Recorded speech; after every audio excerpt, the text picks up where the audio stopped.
Hi mga lalabs! Samahan nyo na naman ako sa panibagong video ngayong araw. So ito na nga guys, sa mga naghahanap dyan ng bilihan ng tools.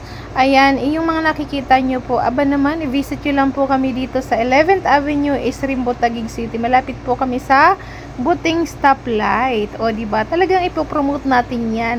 Kasi wala naman ibang gagawa niyan kundi tayo guys. So diba, tayo lang naman talaga yung sobrang magpo-promote ng mga negosyo natin para nang sa ganun medyo madagdagan yung binta natin. Sino ba namang ayaw madagdagan yung binta, diba?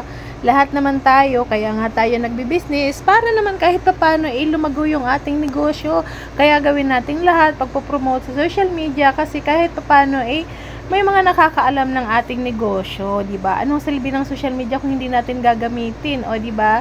So, ayan po yung aming pinaka-landmark. And then, after that, guys, hapon na, ay talaga naman, napuputol yung aking hininga sa pag-voice over. So, ito na nga, guys. So, sabi nga namin, pupunta muna kami dito sa Pasig Palengke kasi nga, guys, na-miss namin kumain ng sisig or dinakdakan. Kaya, eto, pumunta kami dito para makabili na nga at habang naglalakad-lakad, tumitingin-tingin muna kami sa tingin namin fresh talaga yung karne ng baboy. Ayan, pasintabi po sa mga kaibigan natin dyan na hindi kumakain ng baboy.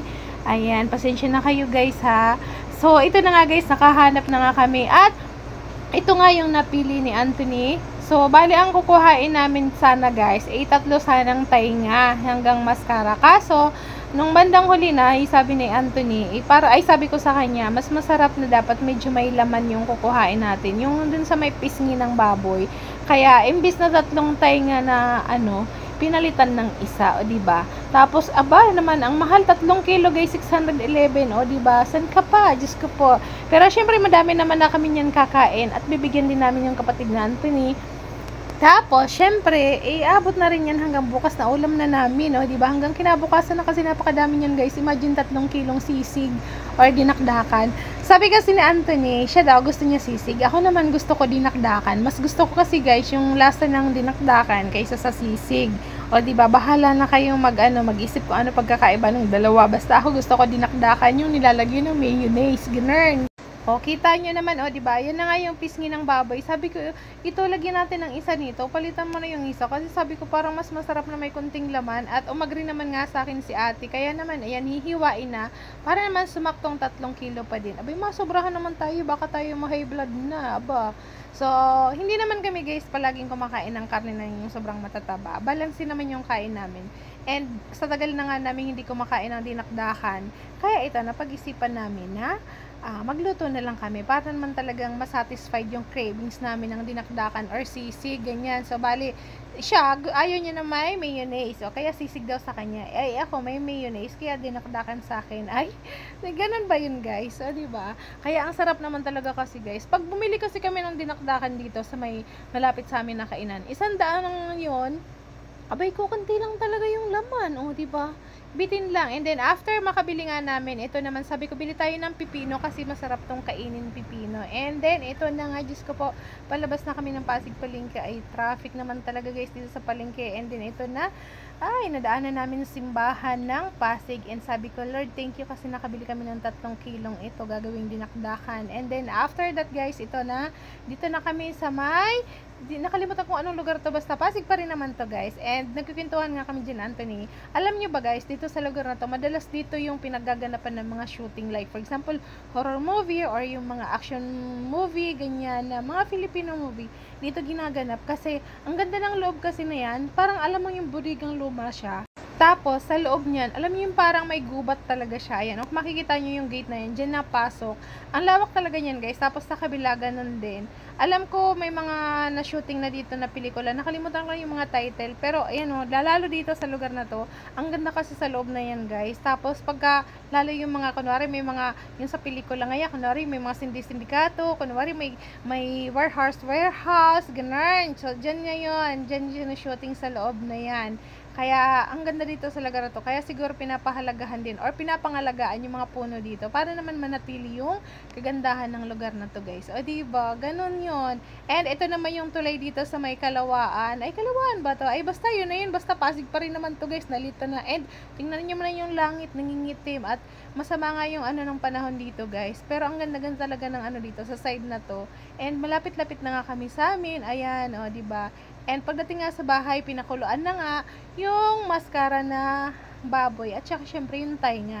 So linagyan na yan guys, luya, paminta, bawang, sibuyas, inasin na ng konti. Tapos ito na, binabrasyan na nga kasi nga after that mag-iihaw na kami. At ito naman sabi ko, ako na magpaapoy. Aba naman, ang pangit ng uling at Diyos ko po, inabot ako ng siyam-siyam. Hindi ko pa napapauling yung uling na to. Ay, napapaapoy yan yung uling na to. Diyos ko naman, parang akala mo di ako lumaki sa bundok.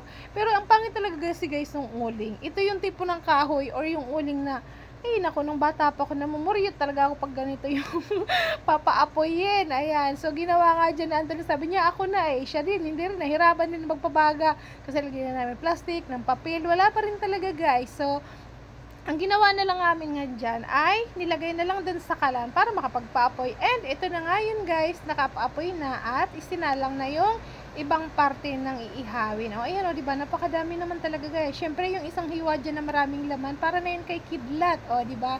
Ayan na, malapit-lapit na nga sa katotohanan. At, syempre, ang sarap-sarap naman talaga dito guys. Abay, nagugutom na ba kayo sa ano?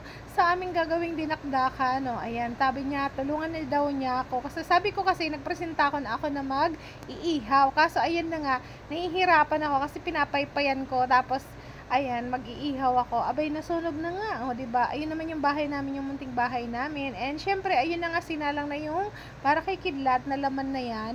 Yung medyo malaki-laki. Kay kidlat yun, guys. Abay, hindi pwedeng wala si kidlat. Diyos ko po, magagalit yun sa akin. Ngayong araw, or ngayong gabi, wala mo ng diet-diet. Diyos ko po, anong diet-diet? Ang sarap kaya.